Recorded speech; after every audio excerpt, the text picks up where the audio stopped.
Working for the elderly was difficult but fulfilling. Everyone wanted to teach and take care of kids, the next generation. Watching them become something is fun, and properly guiding them was a great feeling. But once you get to a certain age, people are less passionate and tolerable.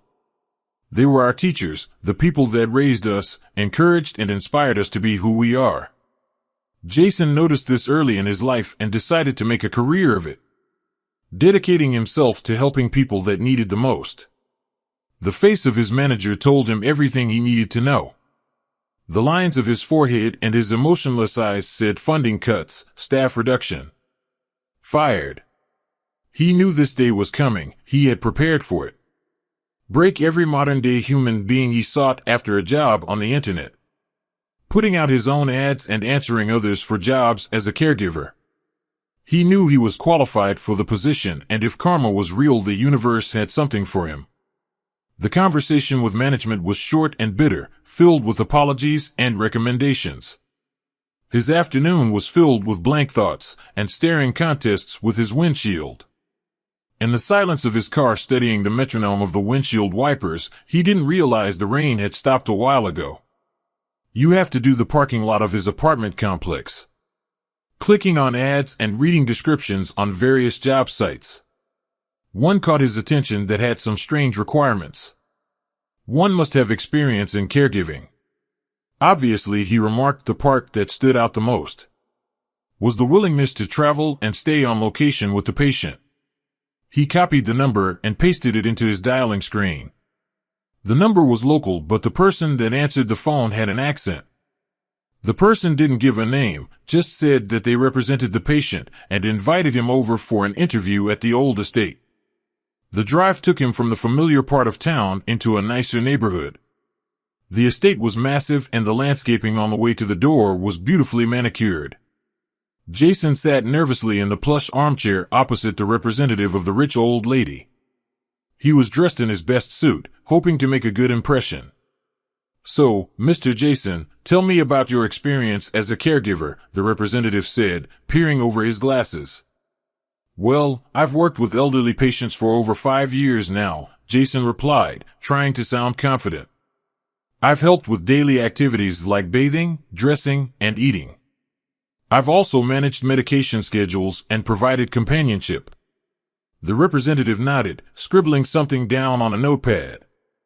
And do you have any specialized training or certifications?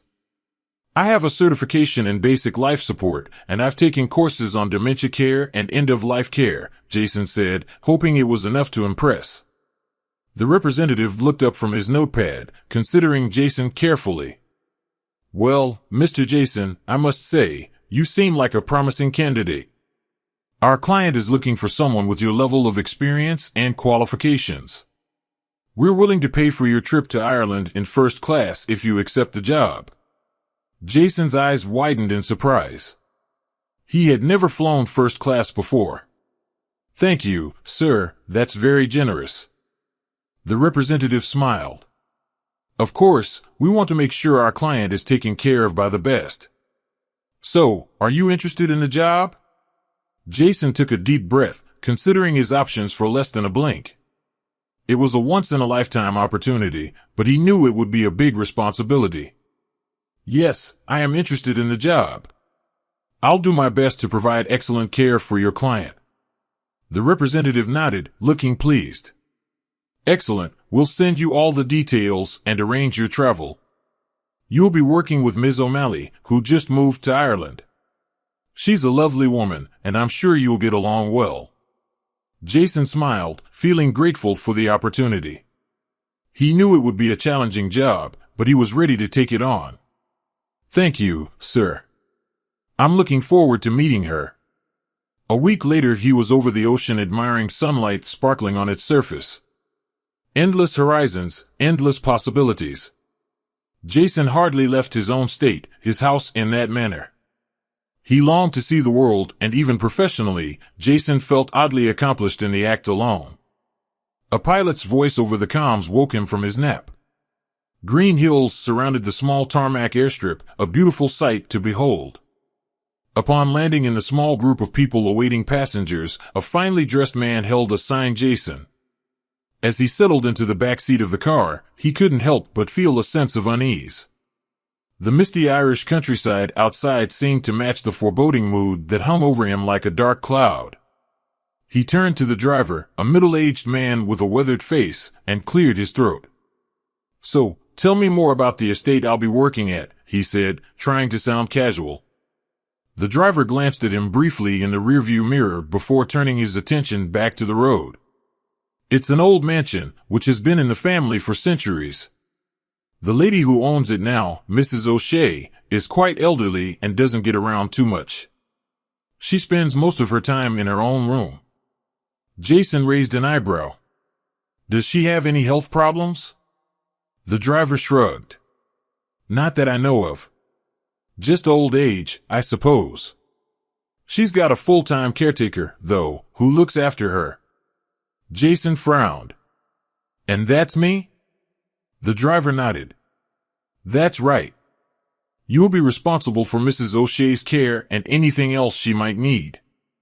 Jason fell silent, his thoughts turning to the old woman. He couldn't shake the feeling that something was off about the situation. Why would someone who was otherwise healthy choose to stay cooped up in their room all day? As the car continued down the winding road, Jason couldn't help but feel a growing sense of dread. The feeling was gently muted by the beautiful landscape. It spoke of a Bob Ross masterpiece. It took 15 minutes to cross the acres of land from the road. The mansion, pearl white, shined with brilliance. A structure unlike any he had ever seen, as if it was assembled by elven architects. Perfect lines and angles showed geometrical liberties the design has taken on. He was let out the back door and directed into the mansion. Inside, the driver met up with him in the living room within a few minutes. "Miss Jade does not feel good today. She wishes to make her introductions tonight. Until then, obviously, you have free reign of the property. I'll show you to your room."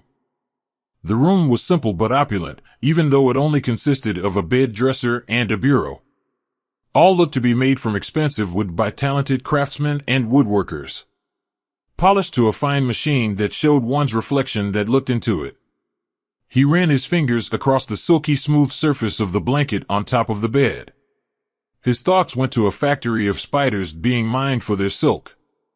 He broke from the thought when he saw outside the window the endless green ocean before him. Memories of his grandmother's house flickered across his imagination. About the story she told about her homeland, the very same he stood upon now. As the sun descended to the horizon, the shadows grew and solidified into darkness.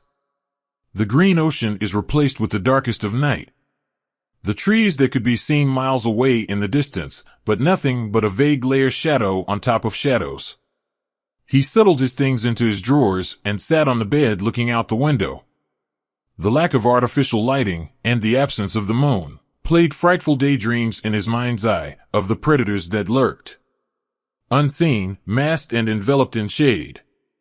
Knuckles rapped on his door. The butler waited patiently for his reply. He opened the door to find an empty hallway. Yellow light broke the shades of the hallway in small sections along the wall. He followed the corridor until he found an open door. "Come, young man," rasped the voice of an old lady. She sat in a chair with its back against the wall, her pale face illuminated by the flickering candle. Jason went for the light switch. She lifted her hand. "Please, no lights. I've had a headache for the last week. They have been more frequent than I'd like." He apologized and took a seat opposite her at the small table. "I have someone that cares for my hygiene and maintains my meds," she told him. "I don't understand why you hired me." He replied, confused. A moment of silence passed. She let out a soft sigh before saying, "I've been alone on this property for a long time, too long if you ask me. And even though my library is extensive, I've read every manuscript multiple times. I get no excitement from those old pages. I'm desperate for new stories. My time on this earth is coming to a close. I wish to experience it in any form I can. And Jason, you come from America, a country I've never traveled to. Given your expertise in your field of work, I assumed you wouldn't judge my old age. Some young people just don't have patience. Now tell me something about yourself. I wish to get to know you better. Jason paused for a moment, trying to think of a story that would be interesting to the old woman. He had never been much of a storyteller, but he didn't want to disappoint her. Finally, he began to speak. Well, I grew up in a small town in the United States. It was a quiet place where everyone knew everyone else, and nothing much ever happened. I always dreamed of traveling the world, but I never had the chance to do so until now. The old lady nodded, encouraging him to continue. So when I heard about this job in Ireland, I decided to take a chance and come here.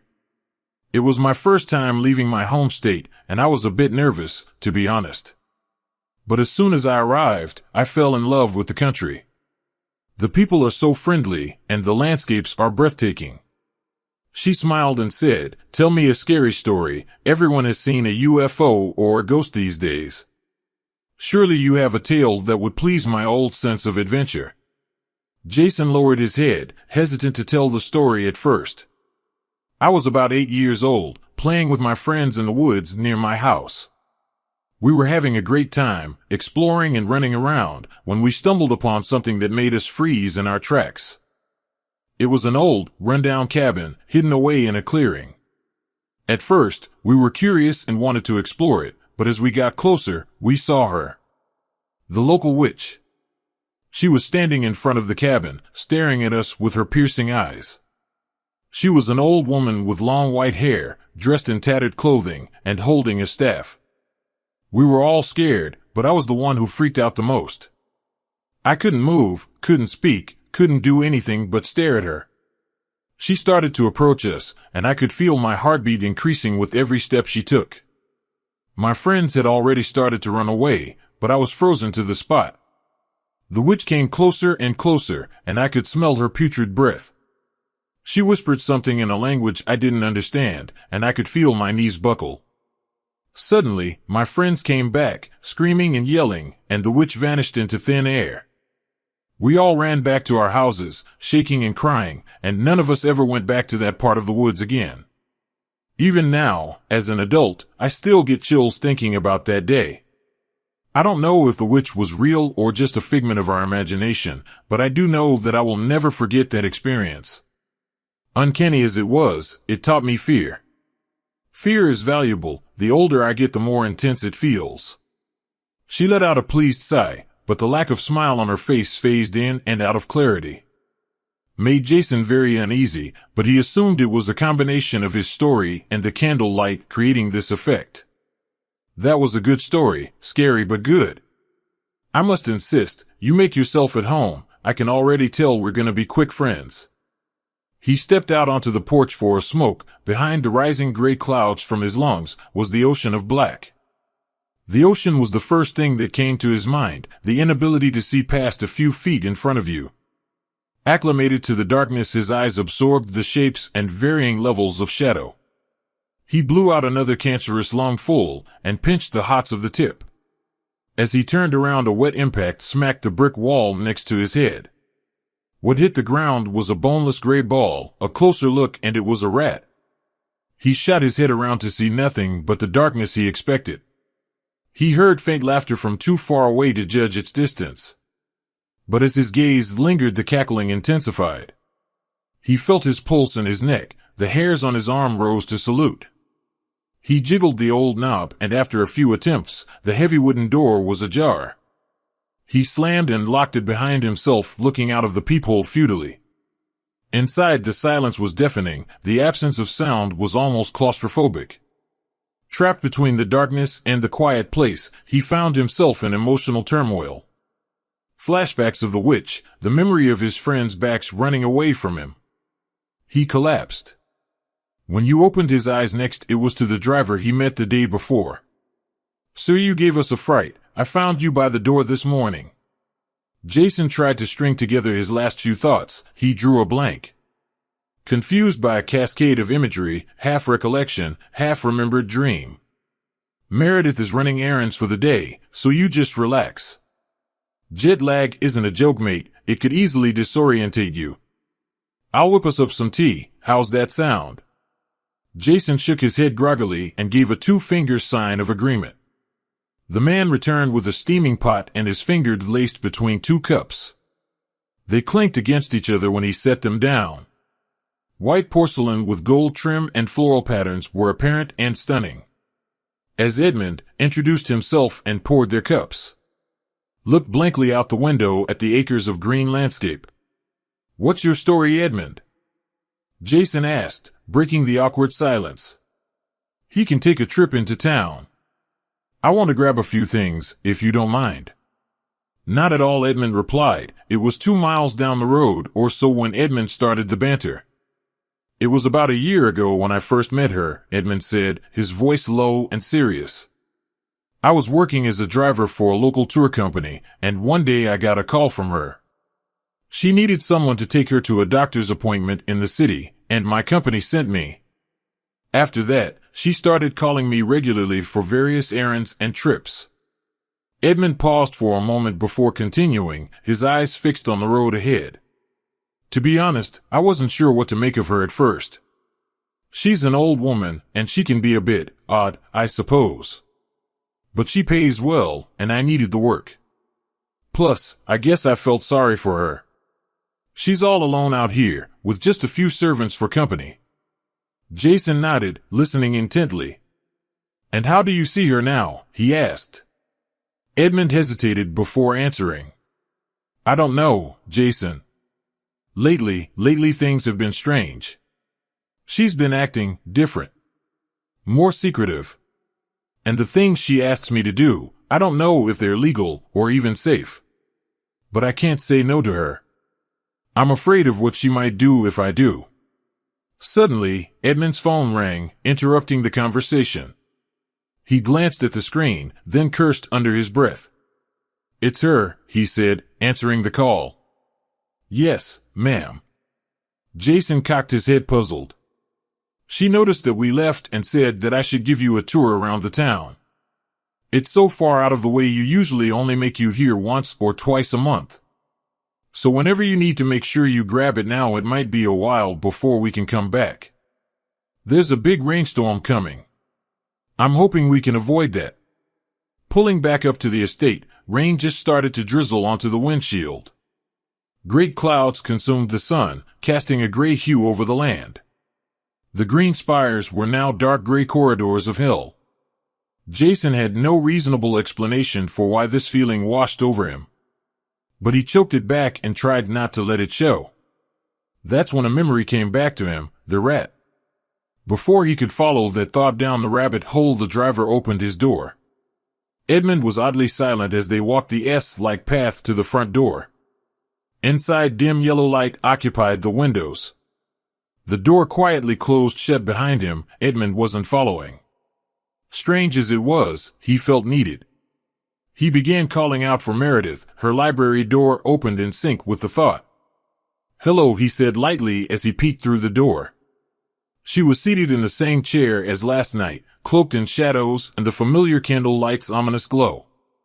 He watched her expression. It was unchanging. "Have a seat, Jason. I have a story for you tonight."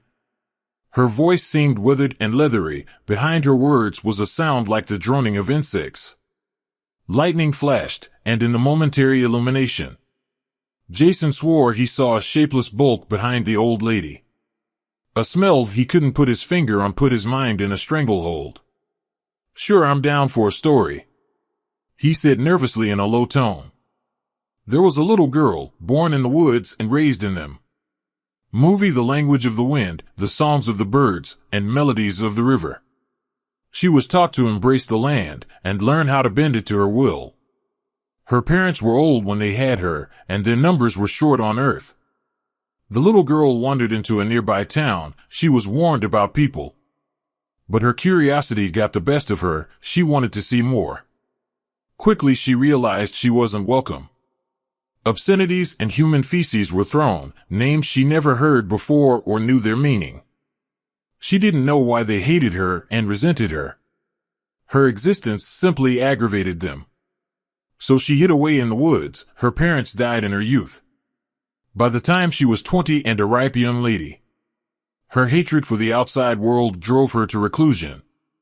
Her dark thoughts gave way to an even darker nature. She talked to the demons of the night and whispered to the creatures below. The answer with knowledge and song, the rhythm in tune with hers. She mastered the will of the land, corrupted the dirt she walked on. Black and putrefied corruption welled inside of her. Accumulating her dark knowledge should desecrate the graves of her parents. Through the rites and rituals of necromancy, she used their essential salts to gain the wisdom of the dead. Rumors of her insidious nature spread like wildfire, fueling folklore and legends. People shunned her woods, regarded them as tainted earth. Often rowdy youth would dare taunt the witch or bravely challenge each other to confront her gaze. She grew tired of the human boys and their silly little games. One by one, children of the community were never seen again, despite searches and rescue teams combing the woods. The legend was, if you sought the witch's abode, it would forever avoid detection. Some with curiosity in their hearts or fear in their mind would venture perilously through the winding vines. One day she met a young boy. He was accompanied by 2 older kids. She could see in the boy's eyes he felt as used as her. She attempted to understand the boy. She reached out with her powers and he recoiled. This was the closest thing she ever felt to love, and watching this boy she had such curiosity over. Turning away in fear drove her insane. Her insanity drove him to deeper conversations with the dark things. They promised her revenge and said he would come to you in your need. There was a price to be paid. The demon took from her youth and longevity. Her life force was fueled by the trees and their wooden embrace. So they placed her in a sea of green, away from her source of power. Jason's heart sank in realization of her words. He remembered the mixed feelings he had, and the witch had him locked in place. He vividly remembered sadness changing into anger, anger into hatred. He felt eyes clawing at his back as he retreated. Then when he was a boy, and now he fled from the presence of the old lady. He plowed to the front door and collapsed onto the pavement. Pushing himself up to his feet, he got his equilibrium back. Running for his life into the rain, he looked back. The house was silent, and to his surprise, he wasn't being followed. He ran. Minutes turned into an hour. He collapsed in pure exhaustion. On his back, he noticed a shadow above him, obscuring the spare moonlight from the clouds. The shade fell on him with great force. A black rotting arm shot out to grab his neck. His eyes filled with fear as tears started to roll down his cheeks. The group was so tight, he felt his eyes ready to burst. In his mind he knew it was all over. He thought about all he had done, good and bad, and in this thought he saw the scales imbalanced. He lived his life for others. He genuinely wanted to make a difference. Their eyes looking back at him with their red radiance, he thought he saw understanding behind them. Like something recognized as thoughts, that familiar hatred lessened to anger, anger to sadness. Finally, forgiveness sat at the forefront of its expression. The grip released. He fought to pull air into his smoldering lungs. It hurt to even think of oxygen. He thought while colors swam in his vision. Through blurry eyes he looked up to see the huddled mass weeping. A brick flash of lightning shot across the sky. As the brightness faded, a shape could be made out in the clouds. To Jason it seemed like the face of a great serpent extending its fangs. The cloth fell in and crashed into the shape, melting the black coagulant goo that wrapped around its form, revealing the familiar face of the witch that had startled him as a boy. Her face looked exhausted and emotionally drained. Darkened pits of saggy skin bordered her eyes. Triple-lined laugh marks stretched across her cheeks. She gave one last sympathetic look to Jason before falling into the soil like the floor fell from under her. He lost consciousness, returning to reality 3 hours later. By then the sun was high in the sky and the puddles of rain were evaporating. He squinted his eyes to see the shape of the house in the distance. He pulled himself up to his feet and went back to the state. When he got there, the door was wide open. A car parked in the driveway, rusted and old. Inside he saw the door to her study open. He called out for Meredith and received no answer. Still trying to convince himself it was all a dream, he stumbled into the study. Dreamed over the chair she was sitting in was her robe. A porcelain female face laid on the table. His heart sank into his stomach, realizing this was a disguise. What was I talking to then, he considered. In the space behind the chair were tethered rags and the scent of rotting meat. His mind worked double time trying to put it all together. The witch. So many questions left unanswered, he felt nauseated at the prospect. He set the porcelain disguise down on the table, turned on his heel, and exited the estate. It took him 5 hours to reach the nearest town, and dare not to tell anyone what he saw. He thought of the pictures on the walls and the faces decorating their surface. He struggled for connections he would never make. Some things defy any explanation. Other things are left unknown for good reasons.